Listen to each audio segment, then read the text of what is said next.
Bueno, buenas profesor, mi nombre es José Mateo Rojas Gutiérrez y el día de hoy le vengo a mostrar el modelamiento de función de transferencia para motor DC y su respectivo control.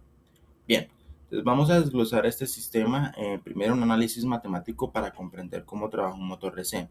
Es importante entender sus dos variables físicas más relevantes, las cuales, más relevantes y las únicas que hay realmente. Primero tenemos la parte eléctrica y segundo tenemos la parte mecánica. Estas dos trabajan y congenian juntas para, digamos, componer lo que viene siendo un motor DC. Entonces, primero cuando aplicamos un voltaje en el motor, la corriente empieza a circular por la armadura. Pero dentro del motor aparecen tres cosas o variables muy importantes. Primero, resistencia. Segundo, inductancia. Y luego, un voltaje generado por el mismo motor cuando gira, que comúnmente es conocido como fuerza contraelectromotriz. Entonces, bien, ya tenemos esas tres variables, entonces tenemos que hallar la forma de unificarla.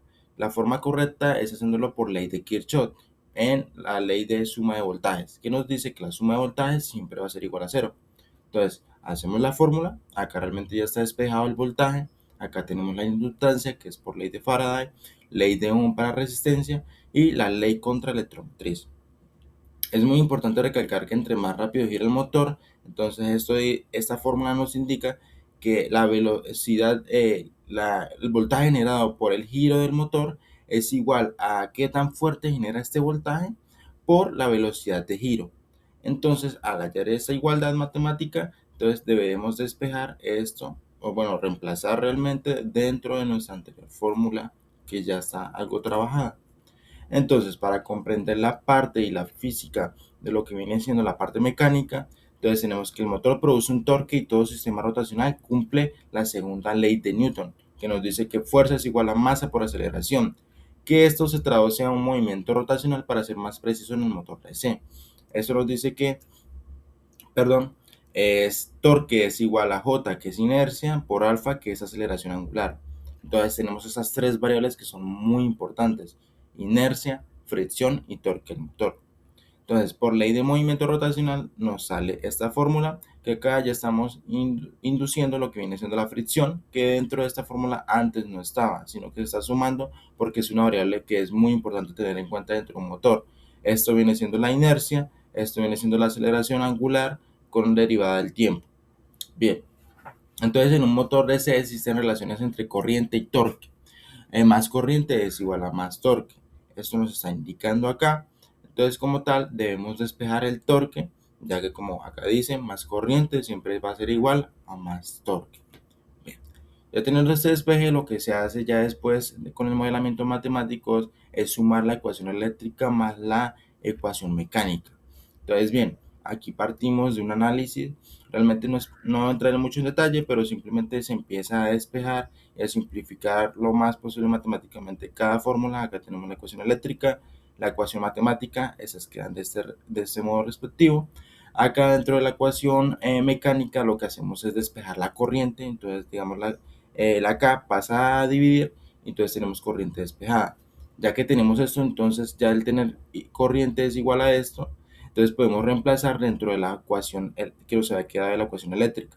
Entonces empezamos a despejar y al final nos queda esto, que es nuestra función de transferencia. Bueno, ¿qué comprende esta función de transferencia? La función de transferencia dentro de Laplace nos dice, ya que está en dominio S, nos dice que GS es igual a la salida, rayita, la entrada. Entonces, ¿qué nos quiere decir esto? Que esta función de transferencia entonces responderá así: le aplico cierto voltaje al motor, ¿cómo va a responder su velocidad angular con el tiempo? Entonces, esto viene siendo la, la velocidad angular y este viene siendo el voltaje. Entonces, ¿cuál es la proporción? ¿Cuál es la proporción entre estas dos? Esto es lo que está comprendiendo nuestro modelo matemático. Entonces, digamos, para trabajar esto, ya vamos a aplicar un sistema de control. Entonces, tenemos como ejemplo este ejercicio, que nos dice lo siguiente. Imaginemos una banda transportadora industrial movida por un motor DC. La banda debe transportar cajas en una línea de producción y se desea que mantenga una velocidad constante de 20 radianes sobre segundo o por cada segundo para que el proceso funcione correctamente. Entonces, se desea que el sistema trabaje de manera estable y sin picos extraños, ya que el sistema automatizado no trabajará de manera correcta. Podemos decir que no trabajará de manera correcta, digamos, si tiene subidas ya que digamos los sensores no podrán captar ciertas variables, etc. Entonces, por tanto, es muy importante que se mantenga en 20 radianes cada segundo. Ya que no entiendo por qué estaba creando otra vez MATLAB, entonces vamos a trabajar dentro de MATLAB para comprender este sistema de control. Primero vamos a usar un sistema de lazo abierto, el cual no contiene realimentación, no contiene absolutamente nada de PID, simplemente es el sistema neto para comprender la matemática, comprender cómo se comportan los polos y ver si, digamos, tenemos un sistema estable o cuáles serán los cambios que tenemos que hacer en un futuro para controlar, digamos, esas variables, ¿no? Entonces, bueno, primero tenemos CLC, Clear, todo eso es para limpiar diferentes variables, limpiar el menú, tener todo limpio para que, digamos, no haya confusiones. Luego tenemos el sistema cuando trabaja con la Plus, que es con la S, y luego tenemos con la T, que es cuando ya trabaja en base al tiempo. Entonces, primero tenemos PS, que viene siendo cuando ya está la variable, digamos, en Laplace, en el dominio de Laplace, que es con la variable S, y luego tenemos con la variable tiempo, que cuando ya se aplica y Laplace.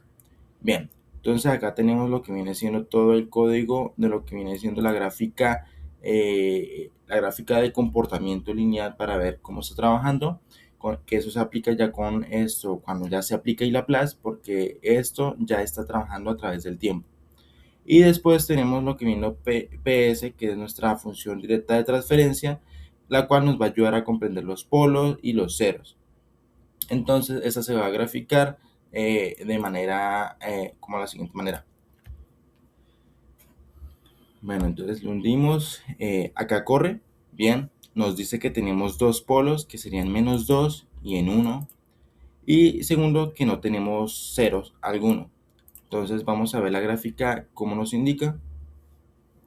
Primero, tenemos la gráfica de polos. Bien, la gráfica de polos, como podemos ver, está en el lado izquierdo de la gráfica y está sobre el eje horizontal, el eje de las X. Por tanto, podemos intuir que, digamos, es un sistema bastante bien estable. Entonces, esto está muy correcto y, por tanto, digamos que no va a ser tan justificado trabajarlo. Entonces, tenemos nuestros dos polos. El cero, la verdad, no sé dónde. Como no tenemos cero, pues no se puede visualizar. Se me olvidaba eso. Bueno, entonces dentro de la figura tenemos este comportamiento, el cual tiene una subida aproximadamente entre 0 y 1, y después tiene va descendiendo hasta llegar a 6 y pasado, 6.1, digamos. Entonces ya tiene una caída, pero como podemos ver es un sistema bastante estable, no tiene irregularidades, no tiene comportamientos de picos raros o de movimientos que no deberían ser correctos. Entonces, por tanto, podemos intuir que digamos que estamos trabajando con un sistema más fácil de trabajar. Bien, entonces volviendo al caso de al caso de la banda transportadora, entonces tenemos que necesitamos trabajar 20 radianes sobre segundo. Entonces, bien, primero utilizamos este comando para eliminar todos los residuos anteriores. Luego utilizamos estos comandos para generar nuestra función de transferencia, lo cual ya acabamos de aplicar un lazo cerrado. Estamos aplicando una realimentación por medio de un sensor en la salida para poder alimentar la información y compararla y ver cuál es el margen de error, si está llegando, si no está llegando, y ver si esto es suficiente para controlar. Entonces recordemos que necesitamos 20 radianes sobre segundo para que la banda transportadora trabaje de manera adecuada. En esta parte del comando, en la línea 8, estamos utilizando una realimentación, la cual es una realimentación pura, la cual utiliza nomás el 1. Entonces, por tanto, no utiliza más valores, los polos, los ceros, la ganancia, que este comando es muy importante ya que nos dice cuánto es el porcentaje y si de verdad está llegando a lo que nosotros deseamos. Y este, que es muy importante ya que le estamos diciendo a MATLAB que haga el esfuerzo de tratar de llegar a 20, a llegar a subir, hasta ascender hasta 20 y mantenerse ahí 40 segundos. O lo vamos a denominar 40 segundos. Bien, ya después de esto simplemente es código para poder graficar. Entonces vamos a ejecutar el código. Vamos a ver qué nos lanza el código. Entonces, bien, tenemos dos polos. Nos está sacando dos polos, que es en menos 1.5 más 0.86. Acá vamos a ver los polos. Bien, primero estamos viendo No entiendo por qué salió así. Bueno, vamos a ver los polos. Y como podemos ver, los polos cambian de estar en el eje horizontal a estar más salidos del eje horizontal, no tan cercano. Pero como podemos ver, todavía sigue siendo un sistema estable. No se acerca a ser ni siquiera un sistema críticamente estable y por tanto tenemos buen indicio de trabajo. Acá tenemos lo que viene siendo la gráfica de comportamiento en el tiempo, que esto es cuando ya no está en dominio de Laplace, y podemos ver que, como nos indica acá, bueno, lo tenemos 0 y la ganancia es de 0.33, o sea que si prácticamente trabajamos, o sea, multiplicamos 20 por 0.3, estamos teniendo una ganancia de 6.66, que realmente es una ganancia muy pobre para los 20 radianes sobre segundo que decíamos.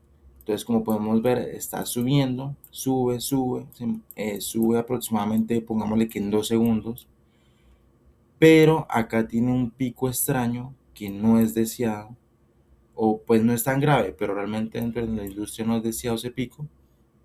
Y segundo, como podemos ver, se mantiene más o menos entre 6.6, se mantiene hasta llegar a los 40 segundos aproximado, pero no está llegando a los 20 deseados. Por tanto, entonces es importante recalcar que la realimentación no fue suficiente para este sistema de control, para este ejercicio específicamente. Entonces tenemos que utilizar el PID. Bien, entonces, ¿qué cambia este código? Este código es exactamente igual, tenemos la realimentación, tenemos nuestra fórmula de transferencia, tenemos nuestro código de ganancia para saber cuánto está teniendo de ganancia y tenemos el control PID. Acá ya estamos generando nuestro control PID, que es con la variable C. Luego esto lo estamos aplicando a un feedback, que es una realimentación con el control PID más la realimentación principal. Y luego estamos aplicando lo que viene siendo el step para ver, obligar a que llegue hasta 20 para ver cómo se sigue comportando. Y luego tenemos lo que viene siendo todo el código de lo que viene siendo las gráficas. Bien, vamos a simular, vamos a ver cómo se está comportando ahora. Podemos ver una ganancia de 0.33, lo cual no es un buen indicio. Tenemos dos polos, entonces vamos a sacar acá los polos. Como podemos ver, los polos de manera extraña con nuestro nuevo sistema de control de PID se están acercando mucho a la línea de críticamente estable, lo cual no es un buen indicio, no estamos apuntando bien. Y como podemos ver, dentro del sistema está llegando efectivamente a 20, está llegando correctamente a 20, se está manteniendo por 40 segundos, pero estamos viendo dos cosas muy malas acá. Está subiendo a 22 radianes sobre segundo o por segundo, lo cual, bueno, está llegando casi a 22, lo cual es, digamos que no es una respuesta deseada y aparte está teniendo una bajada para luego estabilizarse, lo cual no es correcto y por tanto digamos que no es tan propicio para nuestro sistema, no es tan ideal. Entonces, haciendo iteraciones y pruebas con ChatGPT, entonces llegamos a la conclusión de que nuestros mejores valores eran 6, 3 y 3 en la D. De esta manera, el sistema va a tener un control más adecuado, más proporcional. No entiendo por qué la verdad sigue sacando que es 0.33 cuando realmente ya estamos llegando a 20, pero bueno, eso debería revisarlo después. Como podemos ver, ahorita el sistema se está comportando de una manera muy eficiente, muy estable. Tenemos nuestros polos que, aunque se están acercando a críticamente estable, están sobre el eje horizontal. Por tanto, podemos decir que ya estamos mirando un buen indicio de nuestros polos.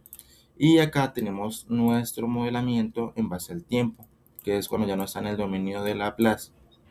Como podemos ver, tenemos una subida en aproximadamente 5 a 6 segundos y no está teniendo pico alguno en el cual el funcionamiento sea extraño. Toma un poco más de tiempo en encender, pero al mismo tiempo vemos una respuesta más propicia y más benefactora para nuestro sistema de control. Entonces, bueno, Eso sería todo lo que realmente tengo por decir.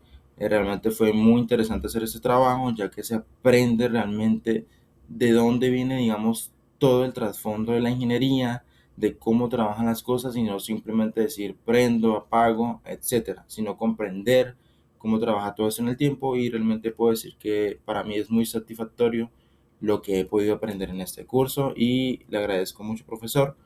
Que esté muy bien. Gracias por ver el video.